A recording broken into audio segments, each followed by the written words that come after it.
This is a quick look at what the gaming performance you can expect off of Apple Silicon on a MacBook Pro. Just for reference, this is a 2023 14-inch MacBook Pro, M2 10-core CPU, 6 performance and 4 efficiency cores, capped out at 200 gigabits of memory bandwidth, and it has a internal 16-core GPU, 16 gigabytes of RAM, and a 500 gigabyte internal SSD. Although I am running all of the games off of a 2 terabit external NVMe storage in a cage that's capped out at 40 gigabits of data transfer via a Thunderbolt 4 connection. I am using a laptop cooling pad, although that is somewhat redundant. I do have my laptop in a enclosure that I built myself that is a laptop riser, or not a laptop riser, a monitor stand, to get everything more at eye level for me, so I'm not, looking down or, whatever. Long story short, it is completely enclosed, so it looks a little bit cooler. I do have some opening, drawers to be able to access everything in there, as well as I keep my mail, notebooks and pens and whatnot over on the opposite side. But that is neither here nor there. Long story short, the cooling performance of the laptop itself, especially versus the Intel generation MacBooks, is phenomenal. Through photo, video editing, or longer gaming sessions, there's really no need for any external cooling whatsoever. But yeah, back to the specs. I do have a USB-C docking station capable of running a 4K display at 60 Hertz, although both of my monitors, I am running 2 different monitors. They are 32-inch external monitors. My main display is a 1440p 2K monitor capable of 98% color accurate sRGB, running at 60 Hertz, and my secondary display is 32 inches 1080p running at 30 Hertz. Other than that, I'm running Bluetooth peripherals, MX. It is a MX Brio.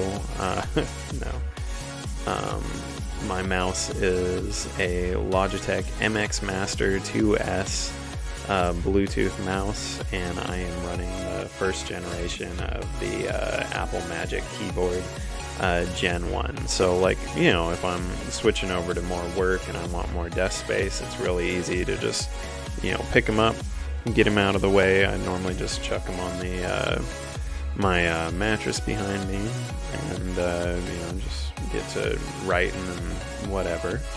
Other than that, in case you're interested, this is a newer condenser microphone that I got about 5 years ago, just for better sound quality. It's like $50. And other than that, I recently purchased the MX Brio 4K web camera from Logitech, and you are looking at this in out-of-the-box specs with a 10% boost to saturation and vibrance on the web camera. So, very minor tweak to get it to where this is. This, to me, looks more real world versus what it came out of the box, but just to reiterate, that is a 10% boost, and all other settings are standard. I got that as an open box version from Amazon. I try to get most of my hardware as an open box version, just to keep costs low. Other than that, yeah, let's get into what the gaming performance looks like. Alright, so FPS counter is up in the top left of the screen. No Man's Sky, probably the game I play the most on Mac, and they do a great job of keep releasing content, updating the game, and it's one of my recommendations, especially if you like exploration, crafting, survival sort of deal. So it looks like we are on a space station right now. My first run through, I actually didn't have the game audio recording, so hopefully this is a little bit more balanced. So we'll just take off. FPS is going to be in the top left yet again. We'll go check out the settlement for this thing. Just do a quick run through, but my settings, everything is on ultra for this one, so maxed out graphics settings.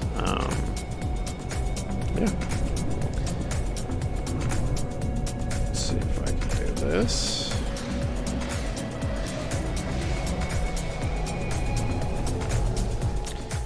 I don't know, maybe on another video if I ever have time to actually play the games and whatnot, give you a tour of this settlement. It's essentially just, like a worst case scenario, or maybe not the worst case scenario, but, massively, it's a rough starting area, so if you know anything about No Man's Sky, these sentinels, they're all about these gravitino balls. This settlement is surrounded by just constantly replicating gravitino balls, so even when it's not in the RNG aspect of like spawning sentinels at the settlement, it's just inundated with sentinel presence. But this is a pretty good, demonstration. The game itself plays excellently. Max graphics settings, very responsive, and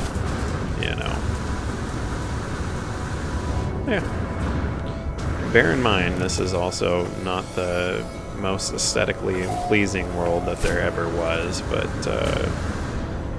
it's a good idea. And I do have the frame rate capped at like 60 frames per second, so just to show you the options, playing at 1440p, maxed out at 60 FPS, and everything is on ultra.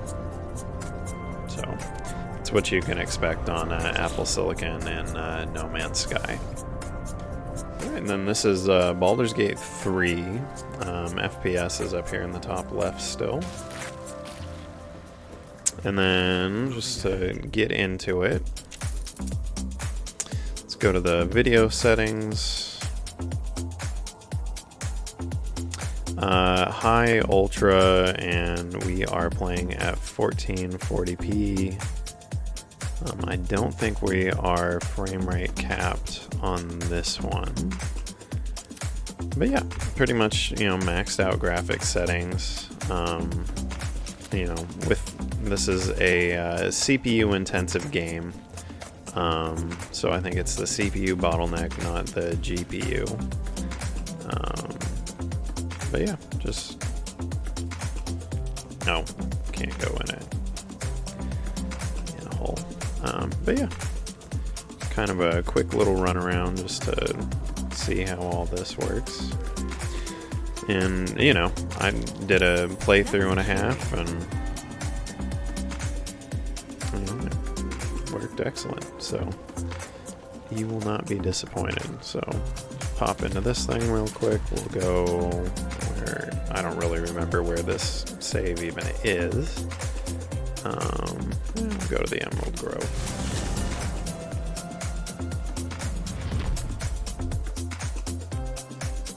Yeah, I mean, the performance is better, obviously, when you're not running OBS recording and, the webcam and whatnot, but, still pretty responsive, not all stuttery or anything like that. Place reeks. Probably full of bloodsuckers as well. Yeah, so, Yeah, just to do it, we'll lower the video settings. Whoops, too far. Overall, we'll go to like high.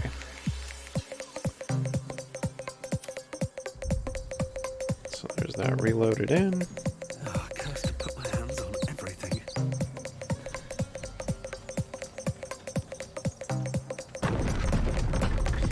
.24 FPS.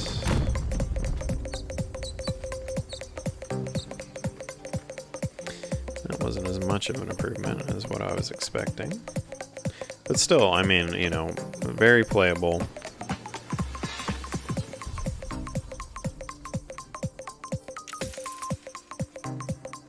And, you know, one of the more popular games as of recent, in the last couple of years. So we'll go to medium, see if that does anything.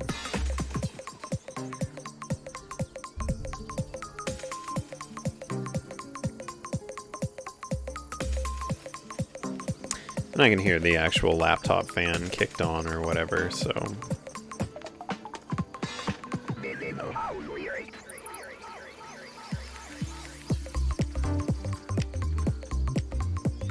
Yep, that's kind of what you can expect from Baldur's Gate. I'm going to set it back to where I normally keep it, so I don't forget.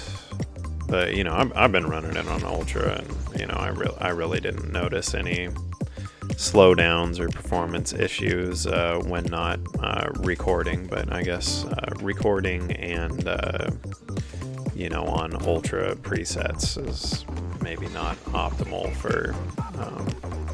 this game in particular. So if you're going to record, maybe expect to be on like medium or something, but even with that set, we're back on Ultra, and you know, it's not super stuttery or unplayable, at least in my opinion. So that's Baldur's Gate 3.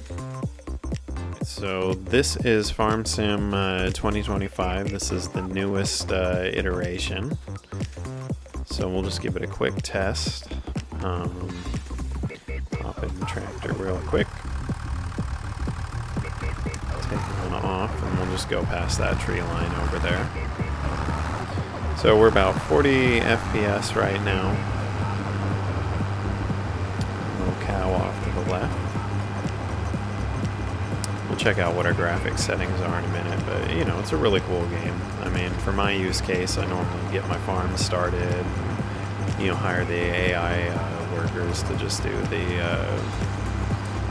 you know, like planting, harvesting, and that sort of deal in between when I'm like reading news stories in the background. So, you know, it's a pretty chill game, and you know, you can play it as in-depth or as relaxed as you got. For my, you know, use cases and, you know, time and all that sort of deal, I find that, you know, I just kind of have it running in the background while I'm like reading or doing other things, as well as, you know, just playing it for fun. But yeah, I mean, we got a little bit of a frame rate dip as we're, you know, scrolling around, moving around, and that sort of deal. But let's see what our settings are at. And yeah, graphic-wise, preset is high.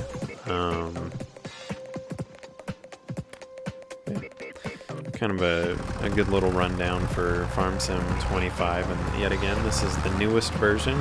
I haven't actually had a chance to play it, but I did put a decent amount of time on 22.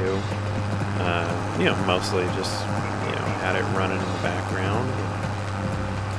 I was doing other things, but, you know, that being said, you know, if you're ever just looking to unwind and that sort of deal, don't... you know, farming might not necessarily be your thing or whatever, but, you know, it's a really good game, and, you know, I think it did a great job of getting, you know, a lot more people a very basic, you know, mind you, understanding of what it goes into growing food and, you know, managing a farm. So, very cool. But yeah, that's Farm Sim 25. Alright, so this is No Man's Sky, this is Subnautica. I imagine it'll play very similar to No Man's Sky. But yet another game. A lot of these games for Mac OS, I've found that you get on a massive discount on the Steam sales. You know, the only ones that I really didn't get a discount, well, the only one that I didn't get a discount on was the Farm Sim 25, and that's just because it's a brand new game. Launch in 3, 2, 1. And I have no idea what's happening right now, but that doesn't look good. But graphically, it looks great to me.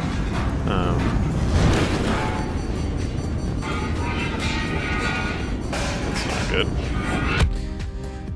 It's not good. And then for the record, this is going to be like No Man's Sky, but I believe it is in the horror genre. And so far I am seeing why. And not to mention like survival. Oh, we've got to be on the other end and the thing. Oops, no. Fire extinguisher. Button.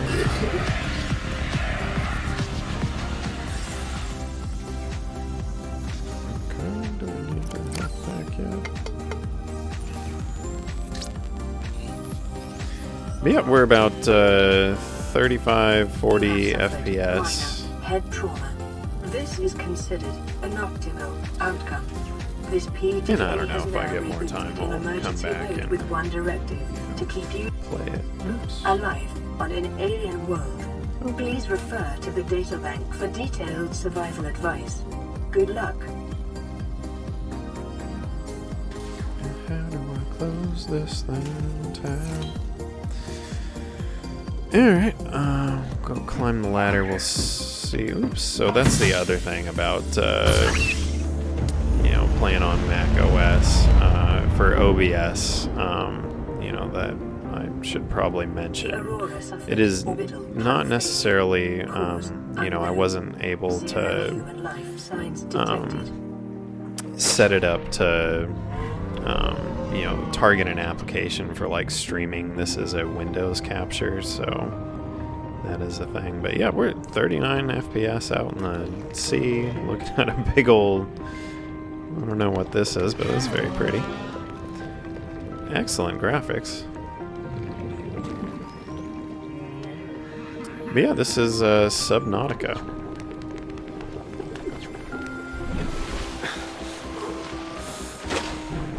It's not great. But yeah, in terms of game, let's see what our graphics settings are.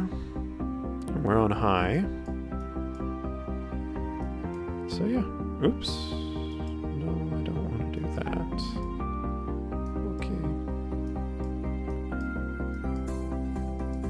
Okay, I'll just leave it where it was. So this is, oops, did it again. Let's see if we can pop that back open. Oops, we're in some bushes now. But yeah, this is Subnautica. That is a stone. So yeah.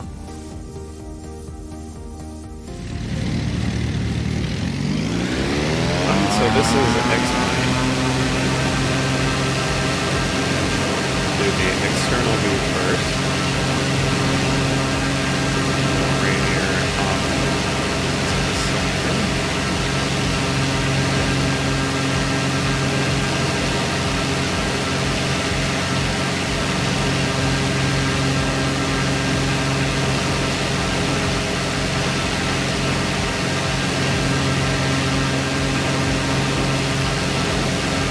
We're holding about, what is that? Can't really tell. It's like at least like 30 frames a second. The graphics look great. I have no idea where the trim tab is, so it's probably about to get sketchy. We'll just do a quick little lap around. The graphics look great.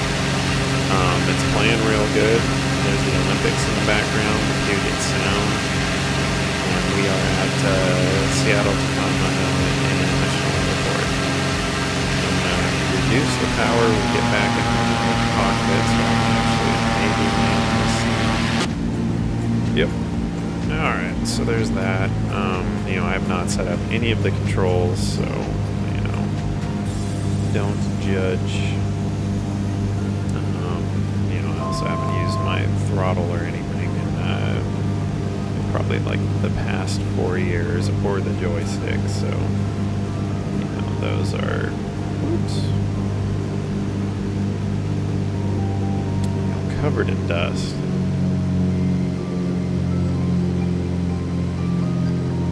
But yeah, no, the graphics look great. It's actually playing real good, so we are getting very low. So I don't know if that's our stall horn or what. I don't know what any of the speeds are for this aircraft now. It can't be the stall warning. So just come in line with the runway here.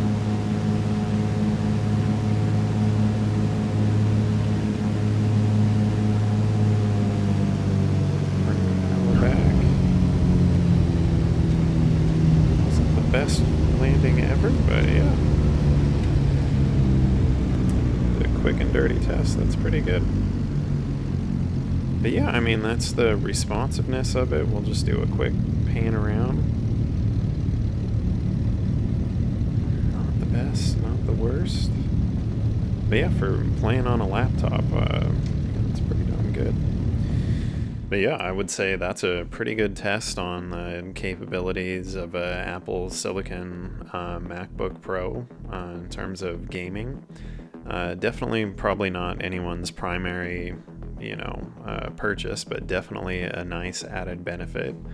You know, X-Plane 12, that was the first time that I played that. That looked excellent. I mean, you're not going to have you know, real world scenery or any of that, but, you know, in terms of, you know, graphic fidelity and all that, that was excellent. No Man's Sky has kept me plenty entertained for a long time. Farm Sim 25, I've heard good reviews, and you know, as casual or intense as you want to play that game, you know, be it all the way from, like, you know, reading in the background and just, you know, having the, you know, basically just managing the farm. You know, that played excellent. You know, other games that I didn't get into, the first, well, City Skylines, I don't know if that's been in there, but if you're into like a city builder management type thing, you know, that plays fine. I did have to do one minor workaround, but, you know, if you're comfortable with, you know, like a quick search on the internet and, you know, like popping open a game setting, I think is what it was, and just, you know, changing one thing, you know, it plays as designed. Borderlands 2, if you kind of want a looter shooter, you know, not necessarily what I normally play or anything like that, but for $20, you know, it's not a brand new game or anything like that, but, you know, still very fun, and, you know, gets you going. Other than that, you know, there's a bunch of other ones that I didn't even get into, but yeah, definitely not nothing, but that is looking at 2025 MacBook Pro, and it's gaming, well, this is a 2023 MacBook Pro, and it's gaming, you know, stuff. And bear in mind, this is still with, you know, all of the different tabs and everything else running in the background. So as of right now, half of the memory is already allocated. So, you know, I could have optimized that, but I didn't, you know, change anything. I got all of my different tabs open, random programs open, and yeah, kind of a real world test. So, you know, thanks for watching, and, you know, hope that helped.